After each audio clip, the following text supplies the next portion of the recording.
복잡하고 어려운 뉴스 제가 쉽게 풀어드리겠습니다. 문현진의 뉴스창 시간입니다. 역시나 시간 많이 흘렀습니다. 시간이 많이 흘러가면서 뉴스도 매일매일 쏟아져 나오고요. 이 쏟아져 나오는 뉴스 보니까 도대체 뭘 봐야 될지, 그리고 아무리 봐도 뭔 말인지 이해가 안 된다. 뉴스창 시간만 주목을 잘 하셔도 여러분들이 한 주의 뉴스를 조금 필요한 뉴스만 쏙쏙 뽑아보실 수가 있습니다. 도움 되신다면 좋아요와 구독 꼭 눌러주시길 바라면서 바로 출발해 보도록 할게요. 자, 오늘 제가 어떤 뉴스를 뽑았을까? 이거 사상 최고가를 경신하고 있는 그런 시대에 여러분들과 함께 주식을 하고 있다는 것이 어떻게 보면 영광일 수도 있고, 어떻게 보면은 참 새삼스럽게 뭔가 새로운 마음이 드는 좀 그런 시기인 것 같습니다. 다우지수가 3만 돌파하는 그런 형태가 나오다 보니까 아무래도 여러 관측들이 나오게 되고 여러 예측들이 나오게 됩니다. 더 간다, 4만 간다, 5만 간다, 뭐 그런 이야기도 나오게 되고요.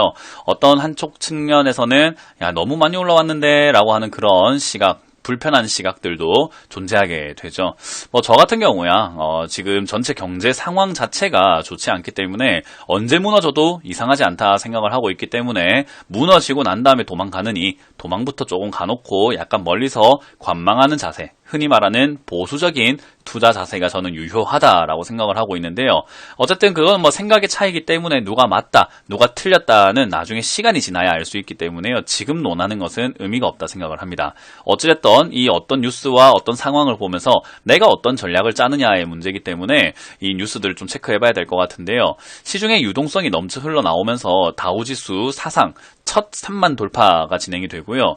그리고 이제 비둘기파 자넷 옐런이라고 하죠. 이분이 결국은 재무장관으로 이제 차기 재무장관으로 될 것이다라고 보여지고, 그리고 이제는 많은 자산 가격들이 급등을 하고 올라가고 있어가지고 이거 증시가 지금은 돈이 많이 풀렸으니까 올라가는 것이 맞다라고 보고 있어요. 하지만 역시 반대쪽에서는 실물 경제가 깔아앉고 있다라고 이야기하는데요. 그래도 많은 증권사들은 그럼에도 불구하고 강세장은 유지가 될 것이다 라는 전망을 하고 있죠. 마찬가지로 이제 그러다 보니까 코스피 지붕을 뚫었답니다. 기사를 잘 쓰는 것 같아요. 지붕을 뚫었답니다. 네, 그래서 지붕을 뚫고 상승세가 언제까지 이어질까? 코스피가 또 사상 최고치를 내놓고 있다라는 거죠. 그래서 이런 상황에서 현 주가는 내년 이익 전망 반영과 핵심 동력은 경기 회복과 백신이다. 그리고 한쪽에서는 배터리, 바이오, 반도체 등 기술 확산에 따른 패러다임의 변화다라는 이야기를 하고 있는데, 결국 둘 다 올라가는 것은 맞다라는 이야기죠. 저처럼 비관적인 생각을 갖고 있는 것이 아니라 일단 올라가는 건 맞는데 이거는 내년 이익도 반영이 되었고 동력이 있으니까 가는 걸 거야 라고 보고, 한쪽에서는 이제는 패러다임 바뀌면서 올라가는 거야 라고 하는 거예요. 근데 저는 단순하게 봤을 때 그냥 투자 열풍이 불어서 붐으로 올라간다. 예전에 2007년에 펀드 해야 된다 막 하면서 사람들 펀드 붐 일어났던 그때가 기억이 나네요. 그래서 지금은 역시 동력이 무엇인가에 따라서 사이클이 결정된다라고 하는데, 저는 이런 동력은 아니다라고 보고 있고, 아무래도 돈이다, 그냥 돈의 힘으로 올라갔으니까 실물 경제고 뭐고 필요 없어, 확진자 나와도 그냥 가자, 어떻게 돼도 그냥 가자, 기업이 망해도 가자, 일단은 그냥 사고 보자, 내가 돈 들고 있는 것보단 주식이 낫겠지, 저는 그런 분위기 때문에 올라간다라고 보고 있습니다. 그래서 그런 생각과 그런 관점들이 조금은 시들어지거나 무너지게 되면은 언제 무너져도 이상하지 않은 증시가 만들어지고 있다 생각하시면 되겠고요. 제가 아까 말씀드린 것처럼 그런 상황에서 좋은 뉴스가 나오든 안 좋은 뉴스가 나오든 일단 가자, 일단 사고 보자 하는 투자자분들이 굉장히 많은데요. 실제로 이런 뉴스가 나오게 됩니다. PC방, 치킨집, 줄줄이 폐업, 2분기에 360곳 이상이 문 닫았다라고 이야기를 하죠. 그래서 아무래도 지금 사회적 거리두기가 점점 좀 올라가게 되면, 그게 점점 심화가 되게 되면은 역시나 1분기, 2분기, 3분기, 4분기 이렇게 진행되고 내년까지 이어졌을 때, 지금도 코로나가 오늘 영상을 녹화하고 있는 이 시점에 580명이 나왔다라고 하죠. 그만큼 확진자가 점점 증가하고 있는 이런 과정 속에서 자영업자들이 살 수 있을까? 많이 힘들죠. 그래서 그래서 자영업자들이 역시나 폐업을 많이 합니다. 야, 우리나라가 치킨 강국인데도 불구하고 역시 폐업률이 높다라는 것은 얼마나 지금 장사하기가 힘들 것인가 생각을 한번 해봐야 될 것 같고요. 에이, 근데 저런 거 문 닫는 게 뭐 크게 경제에 영향을 주겠어요? 라고 하시는 분들도 있는데요. 저기서 폐업을 하신 분들 전부 다 실업자입니다. 그러면은 결국 취업을 해야 되는데 지금 기업들은 취업을 안 시키고 있는, 공채를 안 하고 있죠. 최대한 줄이려고 하고 있고 뭔가 더 이상 뽑지 않으려고 하고 있기 때문에 결국은 소비가 줄어들 수밖에 없는 그런 길로 들어갈 수밖에 없는 거죠. 근데 이제 그게 현실적으로 시작이 되고 있는 것이 문제고요. 이렇게 폐업을 했을 때 이분들께서 가지고 있던 빚이라든지 어떤 부채 이런 것들을 잘 탕감하면 잘 모르겠지만 폐업을 할 때 정말 안 좋은 상황으로 폐업을 하게 되면은 역시나 그 부채가 빵꾸가 나버리게 됩니다. 돈을 돌려받지 못한다라는 거죠. 그래서 은행 입장에서는 손실이 나게 되는 거고요. 손실 나게 되면 역시나 은행 재무 상태가 좀 안 좋아지게 되기 때문에 그렇다면은 대출 규모를 줄일 수밖에 없는 그런 악영향들이 계속 펼쳐질 수밖에 없다 생각을 하시면 될 것 같고요. 그런 상황에서 이런 내용도 있습니다. 중국 기업이 디폴트, 그러니까 부도가 나는 것이 40조 원이다라고 하는데요.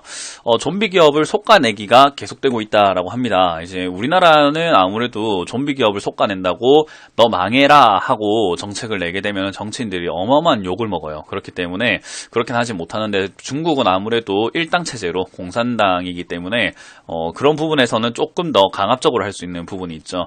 그래서 이제 빚더미에 앉아있는 지방기업이라든지 부실기업, 중소기업들이 야, 나 지금 좀 살고 싶어. 그러니까 돈 좀 빌려주라 라고 하는데 안 빌려줄 건데 그냥 너 망해라 라는 그런 분위기로 가고 있습니다.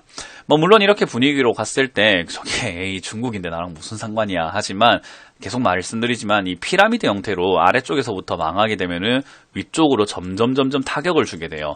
뭐 예를 들어서 생각을 한번 해볼게요. 우리나라는 하청기업들이 굉장히 많습니다. 대기업들이 있을 거예요. 그리고 하청기업들이 있을 겁니다. 자, 하청의 하청이라고 봤을 때 중간 우리가 2단계로만 생각을 해볼 때요. 대기업들이 하청을 주고 납품 대금이라든지 돈을 계약금을 이렇게 주고 받고 물건도 잘 주고 합니다. 자, 물건을 주기 위해서 또 하청을 줘가지고 물건을 사고 팔고 했을 거예요.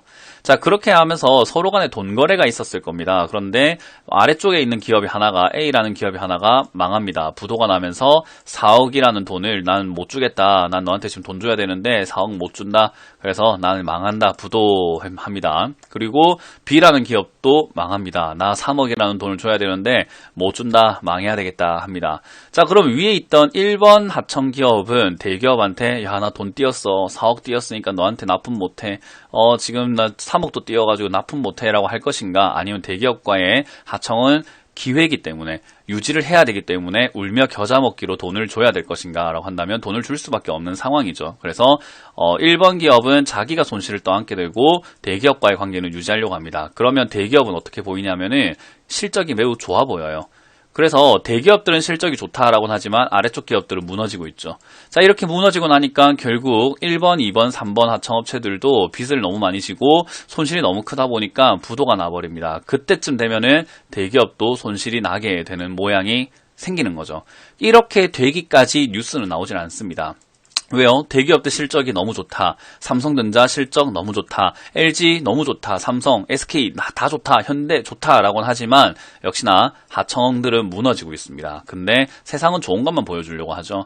그래서 이렇게 아래쪽에서 망하고 올라가는 것을 우리가 뉴스에 관심을 가져라라고 제가 말씀드리는 게 바로 그런 내용입니다.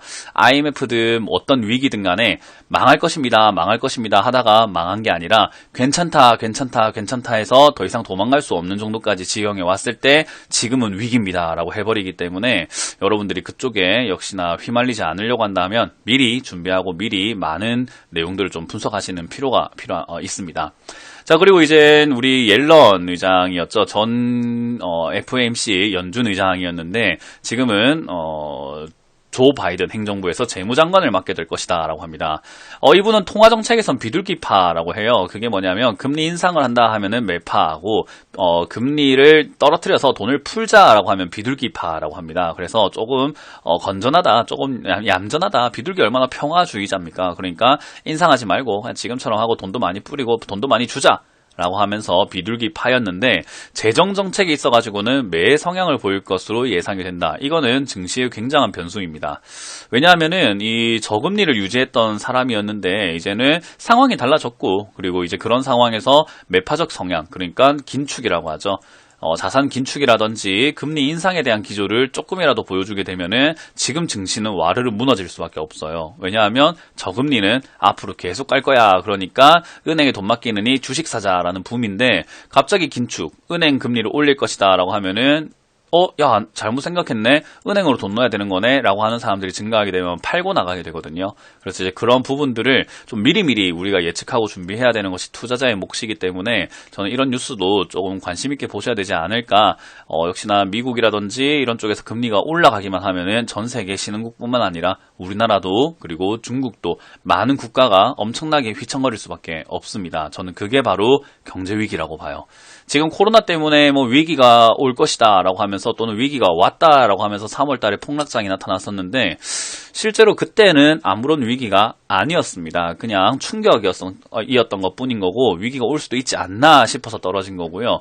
실제로 위기는 오지 않았었어요. 그러나 시간이 지나면서 증시는 올라가고 있지만 우리 실제 상황은 위기 상황에 봉착되고 있다라는 거 저는 그게 지금의 문제지 않을까 싶습니다. 그래서 증시가 올라간다라고 하는 이런 상승 패턴과 그리고 실제 경제 우리가 실물 경제 이 괴리감이 커지면 커질수록 거품은 심해져 있는 거고 그 거품은 언젠간 꺼진다라는 개념으로 보셔야 될 것 같고요. 항상 말씀드리지만 현금화든 뭐든 간에 준비를 미리 하지 않으면 하락하는 걸 보고 내가 손실 나든지 말든지 하락하는 거 보고 정리해야지 하면 늦어요. 아마 2월 달에나 3월 달에 겪어보셨을 겁니다. 제가 11월부터 2월까지 현금화하세요 라는 이야기를 많이 했었어요. 작년 11월부터 올해 2월까지 현금화를 하세요. 뭔가 시장 한번 빠질 것 같습니다 라고 말씀드렸는데 뭘 그렇게 미리미리 하냐라고 했는데요. 많은 분들께서 그러다가 결국 빠지기 시작하니까 다 물려버립니다. 왜냐하면 빠지는 거 보고 나면 도망갈 수가 없거든요. 그래서 저는 그런 부분들에서 여러분들께서 지금도 현금화를 미리미리 해놓은 사람들은 언제 어느 순간에 하락이 온다 하더라도 도망갈 수 있고 도망을 미리 쳐놨기 때문에 큰 피해가 없지만 결국 하락이 되는 걸 보고 도망가겠다라고 생각하신다면은 도망가기 힘들걸요. 그걸 좀 명심하시길 바라면서 역시나 여러분들 투자 전략 확실하게 좀 잘 짜고 투자하시기를 적극 추천드리도록 하겠습니다. 자, 이렇게 오늘은 마쳐보도록 하겠습니다. 지금까지 문현진의 뉴스 창 시간이었습니다. 고맙습니다.